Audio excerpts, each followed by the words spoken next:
Welcome to the NLP View with your host, Donna Blinston. Each week, Donna will explore how the techniques of NLP can help improve your personal and professional life.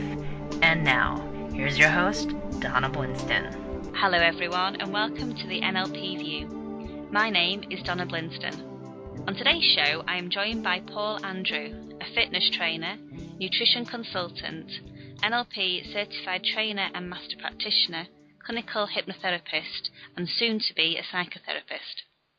Neuro Linguistic Programming, NLP, is an applied psychology that enables individuals to address the deeper underlying issues that may be holding them back on their quest to improve their health and fitness. An individual's perception of themselves and beliefs they hold around their health and fitness can often be the direct cause of their current health state. It is possible for everyone to optimize their health and fitness, but often the individual struggles to lose weight, get fit and achieve their true potential because their underlying limiting beliefs causes a lacking commitment and motivation. On today's show, Paul will discuss how he is very successfully using NLP as a fitness trainer, using his Navy training and background psychology to ensure your mind and body get into shape. So I'd like to welcome to the show Paul Andrew. Hello, Paul. Hello, Donna. How are you? I'm extremely well. How are you? Really good. Really good. I am.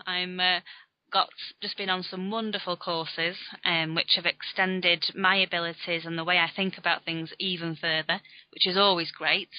Where I'm going to take them is a completely different thing, but I know I'm feeling fantastic at the moment. I'm sure they'll find their own niche. They will, certainly. Well, I guess I want to start really with thanking you for joining me today on the show. I'm really excited about our interview. We have previously discussed with other guests how you can use NLP to win at sports, tools for coaches, tools for weight loss, and ways to look at your health and your fitness in different ways, but nothing particularly on what you do and actually using it within fitness, as you do fitness boot camps and things like that. So I think it'd be very, very beneficial for our audience. So I guess I'll start off with saying thank you. Oh, you're welcome. Thank you for having me. Before we go any further, Paul, can you tell our audience about yourself? Yeah, I've been in the Navy 20 years. The past 10 of those as a Navy physical trainer, which is very much command response, what we do with the recruits. So when I came to my enlightening years, shall I call it, when I discovered NLP, I discovered that there's much, much better ways of working with people. So to broaden my skill set, I went out to work with civilians, and particularly those that weren't that into physical fitness or were really stuck in places with their eating. So we started a boot camp, we called it, for want of a better word, where we could really get people together in a community, use some coaching and NLP skills and move them on. Wow. I take my hat off to you. I do. It must have been quite interesting to look at it from where you've been within the Navy world, where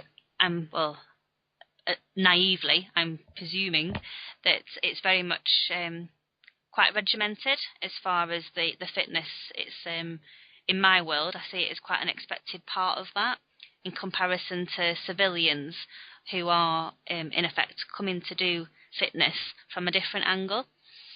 Is that true, or is that just the way I've got it in my head? In initial training, yeah, we are quite strict with them, but that's to move them from civilians into servicemen. But after that, we've got great sports people, and we use a lot more coaching skills, so we get to develop that side. But a little bit like the NHS, we've spoke before, where the forces can be stuck in their way of thinking. So moving on to NLP and coaching is definitely becoming more part of it, which is great to see. It is. It's very exciting, very exciting times. So tell me more about your enlightening years then. So where did it start with NLP? What made NLP, I guess, the choice in comparison to other areas? Oh, I actually went on a leadership course on it, which was all quite half military, half civilian. And there was one afternoon on NLP, so the course was a week long, and I didn't connect that much with the material. And then the one afternoon, was the whole thing about cause and effect on NLP and the communication model. And it blew my mind, to be honest. When I realised that I didn't have to believe every thought in my head and I did have a choice, it was pretty life-changing. I think the cause and effect is that, well, on my training, we were basically invited to play a game for 2 weeks where we're at cause rather than being at effect. So for our audience, you're very much, you can either be at cause in your life where you take responsibility for your actions, you take responsibility. You're no longer the cause or using problems that are around in your life to be excuses or justifications, which is when you're at effect. So when you're at effect, you're very much the result of other people's behaviour. And it's not a case that I'm saying that being at effect is completely wrong. It's not a resourceful place, and it certainly doesn't give you ways of looking at things differently or an easy way to get out of the emotions that you're in. So being at effect, you're no longer in charge. You are the result of somebody else's behaviour. You are reacting because of what somebody else has done. So the course that I went on, the wonderful Jeremy Lazarus asked us all to play a game for 2 weeks and be at cause. So for everything that happened, whether that be that I went into work and we were short-staffed, or whatever event went on where I would normally have got into that moan fest of another shift, it's going to be really, really hard, we're 2 and 3 staff down, and moan. I was like, okay, I'm at cause. The fact is, we are short-staffed. I can't do anything about that. That's not going to change. How am I going to manage my current situation? So that was my mind change. And I've not stopped playing that game, and I'm now 8 years down the line, and I won't ever go back to not playing it. So I completely get where you say of how it blew your mind, because it certainly blew mine. It transformed how I work. It transformed me from being a newly qualified nurse into a leader and moved me into different places. So I completely respect that, Paul. Yeah, it's a great game, the cause game, Donna. And I like to play it with some of my clients. A lot of them are challenged with their eating, have young children or male partners that are highly active that need more calories. So I get them to set up something called the cause cupboard in their kitchen. Wow. Where, we have to buy biscuits because we've got young children, which is absolutely, it's spot on. But do they need to eat them? So if they set themselves up a cause cupboard with all the healthy foods that they really enjoy, then they've got another choice. That's a fantastic idea, Paul. That'll be one that I'll be doing this afternoon. Yes, I know you've got a young child, Donna. Oh, I have. And, they have a beautiful range of chocolates and crisps and sweeties that are out there, which I do choose not to eat. But a cupboard would make that even easier, which is fantastic. How else do you use the cause and effect? Well, actually, when we do the boot camps, we've got a particular room. So I like to put up the big cause and effect poster. And very tongue-in-cheek, when I hear any excuses or justifications, obviously with a great deal of empathy, then I just remind them whether they're being at cause or at effect. So I get them to say, so how would you like to be instead? What in an ideal world, what would you like it to be? And they'll give me their ideal setting, and then obviously some of that they can do. So moving them into choice and an outcome. Transform everything for them, won't it? It does, yeah. It always, because we all get stuck, and sometimes just thinking, well, what can I do? This situation is as it is. What little bit or huge part of it can I change? And then you're back into movement, and that makes a big difference. And it is that movement, isn't it? Because even, I think one thing I find with a lot of clients is that I teach cause and effect on the first day, or the first 10 minutes is the first thing I go through with every client. But we look at the cause and effect, and for some people, they do need to be in effect for a time, which is fine. If there's something sad or emotional has happened, then, be at your effect. But at what point are you going to stop?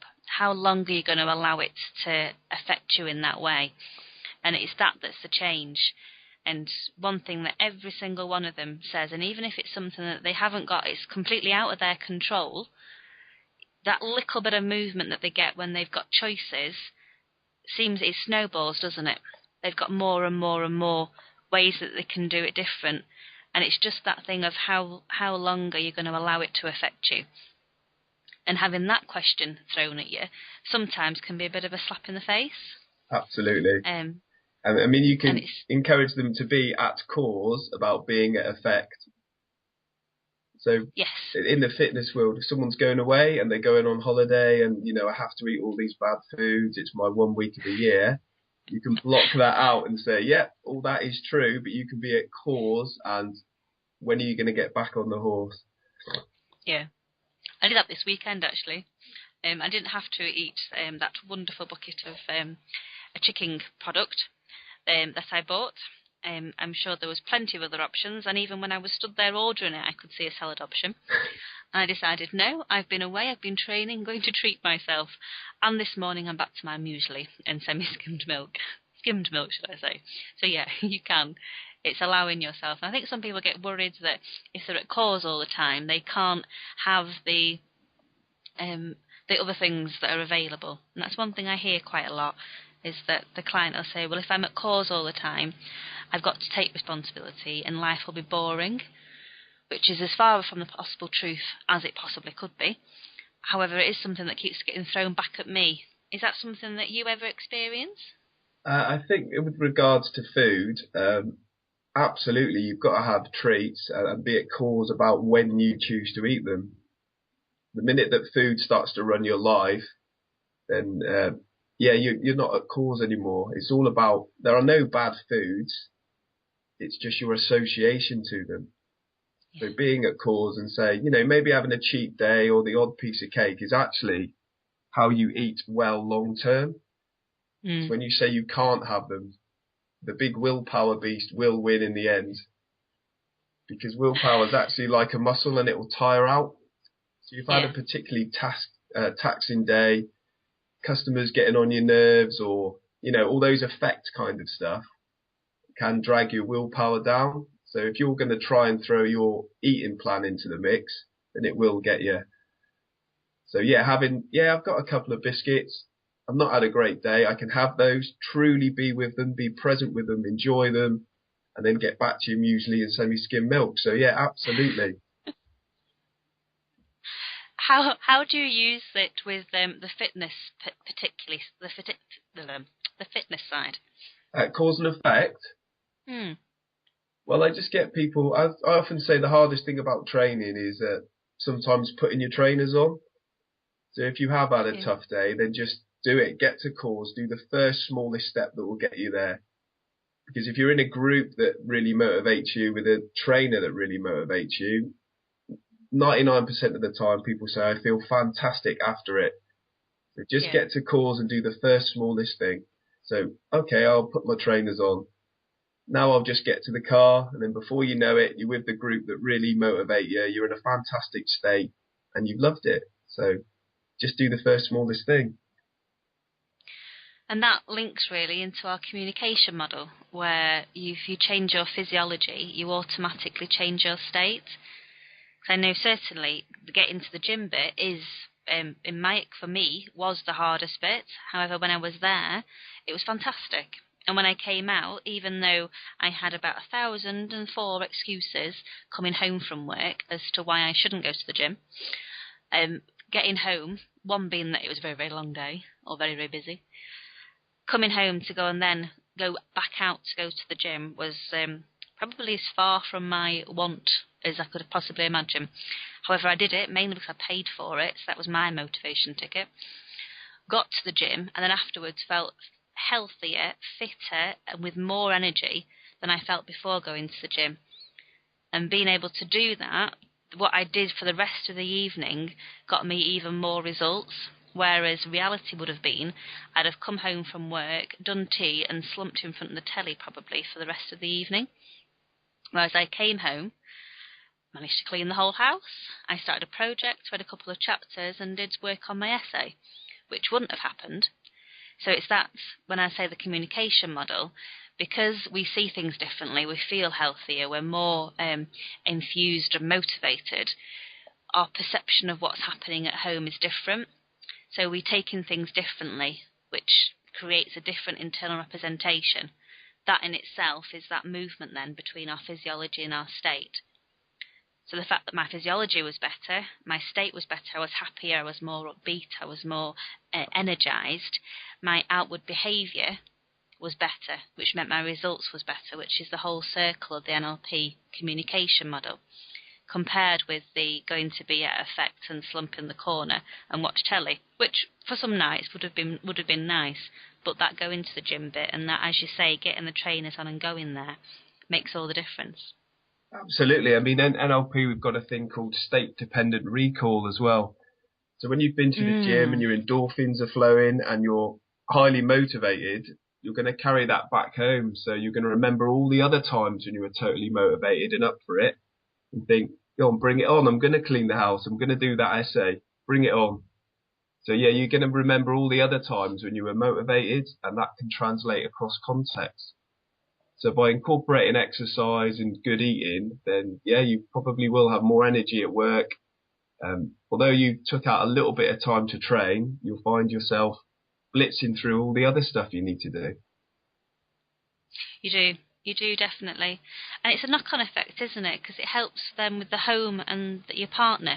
Because if you are particularly tired, certainly when I've had harder days at work and I come home drained and exhausted, a bit tired, possibly a bit irritable or short-tempered, which I'm sure, well, everyone does, don't they, really? I'm saying that generalising, but I can imagine a lot of people do. That must have a knock-on effect to their partner and their home environment. So it's the whole vicious circle, isn't it, that is transformed. It is, yeah, and that's one thing in the company I work for, and certainly for my own values, is considering the ecology. So those people at home, we call the ecology, so the effect your changes have around you. So when someone's changing their fitness and their eating, we definitely encourage, how is this going to have an impact on those that you leave behind or those at home? So if someone's going on a certain healthy eating plan, and their husband and their children might not be on it. So questions about, how are you going to manage that? And you're all going to still sit down together. And the time you're going to miss out while you're going training, how are you going to fit in that quality time with your family?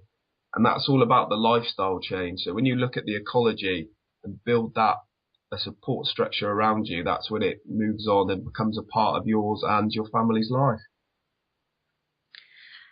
That's excellent, because it's so important. I don't think we give it enough respect, the ecology, and we don't look at the consequences of our behaviour enough. And even though just saying the words, I'm going to go to the gym, automatically has loads of positives for you. But unless you look at the possible negatives that it could cause, like the loss of family time, especially if that time's limited, those are the things that will move us away from doing it, because they're going against our other values as far as our family life, our children. So it's that whole, whether we're moving towards or we're moving away from our values. So even though fitness and family time might be next to each other or one above the other, even though they might be very high on our values list and something that we want to do, if one is compromising the other, we'll be going against ourselves. So the fact that you identify that and go through that it's inspiring, really is. Do you look any further into values with absolutely, your Donna. clients? Yeah, absolutely, and it's something I've just done with a couple of clients now that are going to join. It's one of the first things we do. So before we even talk about goal setting and where they want to go with their fitness, we have a look at their values. So what's important? Because some people don't like to be overly encouraged. I mean, the blanket setting for a generalized fitness instructor is get into everyone's face in a good way and encourage them. But some people just like to sit back a little bit, and they don't like to be competitive. So by getting their values, you often get, I like to feel safe in a class and protective and a bit of community. So knowing where those people are, that's their strategy. That's how they get motivated and get the most out of their session. So when you know that as a trainer, you can know that they are putting 100% in, and that's their way of doing it. So we do a lot on values, before we even think about what they're going to be eating, how they're going to be training. We talk about, start with the end product in mind, so make sure they're in the best state they can be, and by connecting with their values is the way we're going to do that. Yeah. And that'll help you as the fitness instructor to understand what their meaning is behind their values. Because we might both have respect as being a value, but our perception of how we know when we're being respected might be two poles apart. So where you both think that respect is important, so you might be respecting me by doing your version of respect, if that doesn't meet with my criteria of what respect means, I'm going to not feel that respect from you. So as a trainer, knowing their values and why their criteria around achieving their values must arm you with thousands of resources and ways to support that person even more effectively. It does, yeah, absolutely. And by getting them together as a group to map them out and seeing, oh yeah, people do work life differently, it's great for them. Yeah, which it's got to knock on to every other aspect of their life. Because fitness your health and your fitness is the be-all and end-all with a lot of different things. If that isn't there as a foundation, there'll be a lot of other things that potentially could be quite rocky. Yeah. Like their commitment at work, or their financial success, or their home environment, relationship success. So it's a pillar that you're building really for them, isn't it? Absolutely, yeah. So when you're fitness and you're eating, it's all connected with your positive self-image. So again, going back to the communication model, with a positive self-image, people tend to stand up and move a little bit more confidently. So those that work around them take that on at a conscious and unconscious level, and then it reverberates out. So as the manager looking, who should I promote? Someone that's looking after themselves, got a state of groundedness and inner confidence, they tend to shine out. Yeah, they do. Definitely. So you've done your cause and effect, and you've got into their world and effect from that aspect, and you've understood them as a person and their identity from the values perspective. Did you say the next thing you'd go on to them would be goal setting for them? Yeah. Where would you start with that? Getting some good goals. It always surprises me how few people know how to set goals. It's mad, isn't it? You literally tend to start with the SMART model. And then the beauty of NLP, getting that positive internal representation. So a lot of clients I have that have yo-yo dieted in the past and then gone back to unuseful behaviours, some really struggle or have never tried to get a positive internal representation of how they want to be. So by doing that elegantly through the NLP, well-formed outcomes gets them to go there. And then suddenly they've got a shift, and then they're out buying the little black dress that they want to move into, which is something they may have previously been uncomfortable with. Setting a good, smart, achievable goal and getting them to connect with a positive internal representation has caused huge shifts for them. Yeah, it's very, very powerful, especially when you go into that image and they try it on for size. It's motivation like I've personally never felt before. It's a whole new level of it is a whole new level of motivation, basically, isn't it? Yeah, and connecting with that, and when you've done it once, you can bring that up again as a visual representation or a feeling or both, and those positive internal dialogue, something you can step into first thing in the morning. So when you're thinking, shall I have a fried egg sandwich or my muesli with skim milk? Connect with that positive internal representation of the new ideal you is, more than likely going to help your decision to be the correct one at that time. Yeah, eating the muesli with my skimmed milk. So do you revisit that goal as time goes on, or there's a lot of importance, before I go down that line, around having that goal beyond the goal. So you've got your little black dress. Where do you go next with them once they've achieved that goal and they are in that little black dress? Does your work with them carry on? What happens then? Yeah, huge learning for me, and it was pretty recently actually, is beyond the goal, it's good to have a vision. So I get them to map out their vision. So their goal could be to be in my little black dress by Christmas 2014, feeling fantastic. But then, as you say, it's kind of, and then what? So the vision beyond that is maybe to be a example to others, a great example to my children, and feel fit and healthy. So when you've reached your quantifiable goal, your unconscious mind has still got something, the vision to enjoy and step forward into.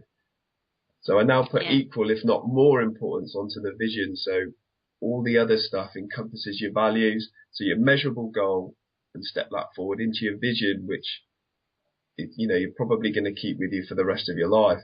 And there's other things that can contribute to that. So definitely set an achievable goal, but have an overall vision. Because you could get, if you've got a goal of running a marathon and you get injured, that could be a massive downturn for you.